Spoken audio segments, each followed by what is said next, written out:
You don't own your home, but someone owns you. Every month you work, earn, pay rent, and transfer a large portion of your income to a landlord who is quietly building equity while you build nothing. And the scary part is not that you're renting. The scary part is that you've been told this is normal, that this is freedom, that this is smart.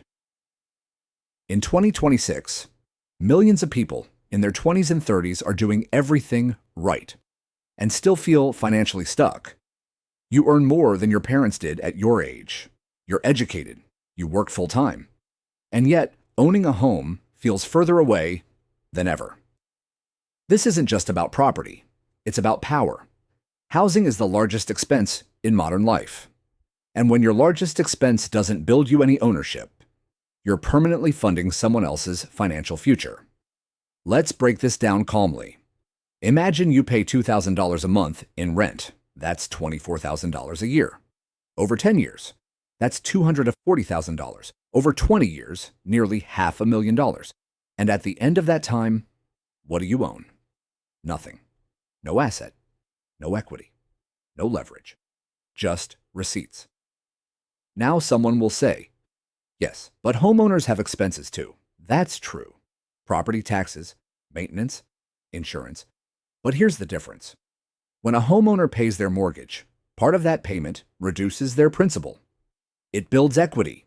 It converts expense into ownership. When you rent, 100% of that money leaves your financial ecosystem permanently. You're not just paying for shelter. You're servicing someone else's wealth strategy. Let's go deeper. In 2026, housing prices have risen dramatically over the past decade.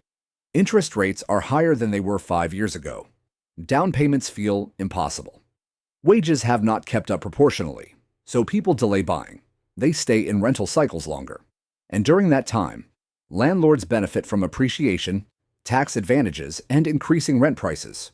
You are participating in the real estate market whether you realize it or not. The only question is whether you're on the ownership side or the payment side. Now let's look at 3 real scenarios. First scenario, the long-term renter. Sarah is 30 years old and has rented since 22. Her rent started at $1,200. It's now $2,100. She tells herself she'll buy when things calm down. 8 years later, she has paid over $150,000 in rent. If that money had been partially redirected toward a property purchase earlier, even with higher interest rates, she would now have equity. Instead, she has flexibility, but no asset growth. Second scenario, the "I'll wait for the perfect time" buyer. Mark earns a solid salary. He believes prices will drop. He waits. Meanwhile, prices continue rising slowly. Interest rates fluctuate. Rent increases annually. 5 years pass. His down payment goal keeps moving because property prices keep moving. The perfect moment rarely arrives. In the meantime, inflation quietly erodes his savings. Third scenario, the leveraged homeowner. Daniel bought a modest property despite high rates. His monthly payment is similar to rent. The first few years feel tight, but over time, part of each payment reduces principal. Property values appreciate moderately. 10 years later, he has 6 figures in equity. That equity can be borrowed against, sold, or leveraged for another investment. His housing cost transformed into a balance sheet asset. This is the structural difference. Renting is not evil, but long-term renting without asset ownership is financially fragile, especially when rent consumes 30 to 40% of your income. That level of cash outflow reduces your ability to invest aggressively elsewhere. Now let's address the argument. Renting is freedom. Freedom from maintenance, from property risk, from being locked in.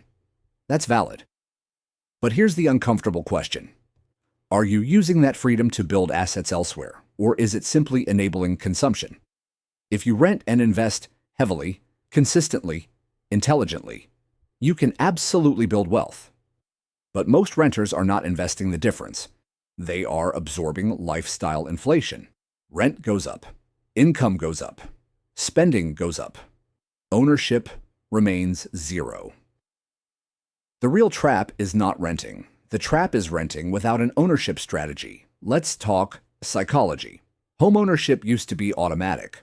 One income could often buy property. In 2026, the system is different. Prices have outpaced wages. Urban centers are competitive. But the response cannot be passive frustration. The response must be structural planning. If you cannot buy immediately, then build a defined ownership pathway. That means fixed savings percentages dedicated to a down payment fund. That means geographic flexibility, if necessary. That means analyzing realistic property tiers, not dream properties. That means understanding mortgage math instead of fearing it. And here's something rarely discussed. Waiting has a cost. While you wait, rents increase. Property values may increase. Construction costs increase. Inflation compounds. Time is not neutral. At the same time, reckless buying is also dangerous. Over-leveraging at the edge of your income can create stress. The goal is not blind ownership. The goal is strategic ownership. So, what does strategic look like? First, know your numbers. Calculate how much you've paid in rent over the past 5 years. Look at that total clearly. Not emotionally, just factually. Second, compare mortgage scenarios realistically. What would your payment be with a modest property? Not the Instagram house, a practical one. Third, build optionality. Improve income skills. Increase earning power. Ownership becomes easier when income grows faster than expenses. Fourth, invest regardless. If you truly cannot buy in your city, invest in diversified assets, index funds, REITs, something that ensures you are not only on the paying side of capital markets. Because here is the core truth. Wealth in modern economies is built through ownership. Ownership of businesses. Ownership of assets. Ownership of equity. When your largest monthly payment creates zero ownership, you must compensate elsewhere aggressively. The middle class historically built wealth through home equity. That pathway is harder now, but not impossible. It requires earlier intention and more discipline. There are 2 futures in front of you. In one, you continue renting indefinitely, telling yourself that buying is unrealistic. 20 years pass. Rent has increased multiple times. You have flexibility, but limited asset growth. Retirement planning feels heavy. In the other, you design a path toward ownership, even if it takes 5 or 7 years. You treat rent as temporary.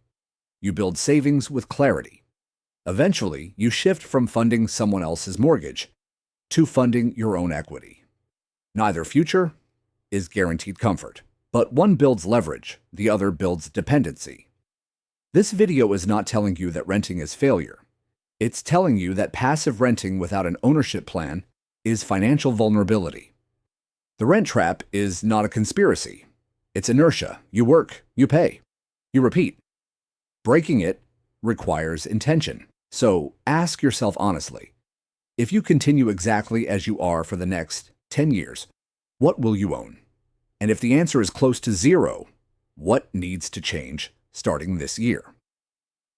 Wealth rarely begins with dramatic moves. It begins with structural decisions. If this perspective helped you see housing differently, subscribe. On this channel, we don't just talk about investing.